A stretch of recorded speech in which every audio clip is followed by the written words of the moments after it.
Veuillez indiquer à la cour votre nom et profession. Je m'appelle James Warner Wallace. J'ai été détective à Los Angeles jusqu'à ma retraite. Êtes-vous l'auteur du livre « L'affaire du christianisme » Tout à fait.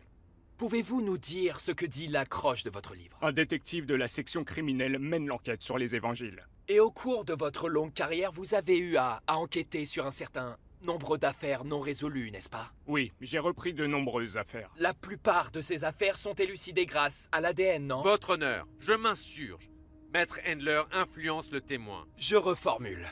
Dites-nous combien d'affaires non résolues vous avez élucidées grâce à l'ADN? Eh bien, aucune. On voit ça dans les séries télé. Mais je n'ai jamais vu d'affaires non résolues élucidées grâce à l'ADN. Et de quelle manière sont-elles élucidées? En examinant les déclarations des témoins recueillies de nombreuses années auparavant, même si souvent ces témoins sont morts depuis. Pardonnez mon ignorance, Monsieur Wallace, mais comment est-ce possible? Nous possédons plusieurs techniques pour vérifier la fiabilité d'un témoignage, parmi lesquelles une analyse fouillée de la déclaration. On passe tous les témoignages au crible en cherchant ce qui a été minimisé ou au contraire exagéré, et ce qui a été tu. On prend aussi en compte le paramètre temps. En étudiant tous ces paramètres, on arrive à déterminer qui ment et qui dit la vérité, et à identifier le coupable. Et avez-vous appliqué ce savoir-faire en dehors de votre travail officiel?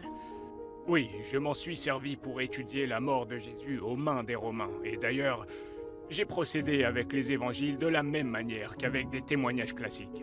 Au bout de quelques mois, j'ai déterminé que les 4 évangiles, écrits de différents points de vue, contenaient des témoignages sur la vie de Jésus, son ministre, sa mort et sa résurrection. Avez-vous envisagé que ces récits puissent faire partie d'une conspiration visant à promouvoir une religion balbutiante? Cet élément doit être pris en compte quand on étudie des témoignages, mais les conspirations réussies impliquent un nombre restreint de personnes. Il est plus facile pour 2 personnes de garder un secret que pour 20.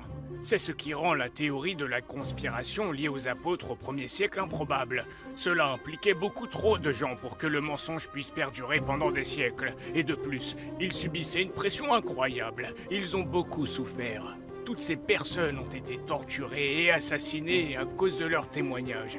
Et aucune n'est revenue sur ces propos.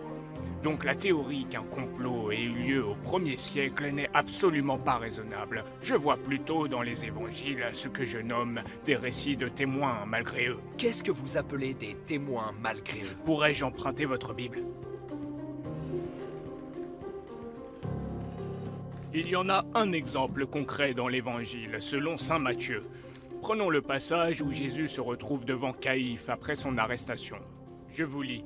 Ils lui crachèrent au visage et lui donnèrent des coups de poing, et quelques-uns lui dirent « Prophétise-nous, Christ, qui t'a frappé ?» Cette question a l'air plutôt idiote, puisque ceux qui l'ont frappé se trouvent devant lui. Ce n'est pas logique. En quoi est-ce une prophétie de dire qui nous a frappés? C'est l'Évangile selon Luc qui nous fournit une réponse. Il dit « Les hommes qui tenaient Jésus se moquaient de lui et le frappaient. Lui ayant couvert les yeux, ils lui dirent « Prophétise, qui t'a frappé ?» Là, on commence à comprendre, parce que Luc nous dit ce que Matthieu avait eu, que Jésus avait les yeux bandés pendant cette scène. Ce genre de témoignage est très fréquent. Il permet d'étayer le récit d'un témoin qui avait eu des informations. Après des années passées à étudier les évangiles avec des outils qui permettent d'assurer la fiabilité d'un témoignage, j'ai conclu que les 4 évangiles de la Bible retraçaient très fidèlement les paroles prononcées par Jésus. Cela inclut-il le passage cité par Madame Wesley dans son cours? Absolument, oui. Merci, détective. C'est à vous. Détective Wallace, je ne vous ferai pas l'affront de me mesurer à vous. Mais n'est-il pas vrai que les évangiles varient grandement d'un récit à l'autre? N'y a-t-il pas de nombreuses divergences entre les différents récits? Tout à fait. Mais ce n'est pas du tout surprenant. Je ne suis pas sûr de comprendre. Eh bien, des témoignages fiables peuvent légèrement différer de l'un à l'autre. Ils viennent de perspectives géographiques différentes. Tout dépend de l'endroit où se trouvaient les témoins. En examinant les évangiles, j'ai voulu déterminer si ces récits étaient précis et dignes de foi en dépit des divergences qu'ils pouvaient contenir. Ah. Et en tant que fervent chrétien, quel est votre verdict? Ah, Maître Kane, je crois qu'on s'est mal compris. Au début de mes recherches, j'étais totalement athée. J'ai commencé à lire les évangiles dans la peau d'un sceptique. Je n'étais pas croyant. Je n'ai pas été élevé dans un environnement chrétien. C'est peut-être pour ça que j'accorde tant d'importance à la recherche de preuves. Je ne suis pas croyant parce que mes parents l'étaient, ou bien parce que j'espérais que ça comblerait certaines de mes attentes. Je suis devenu chrétien parce que c'est la vérité.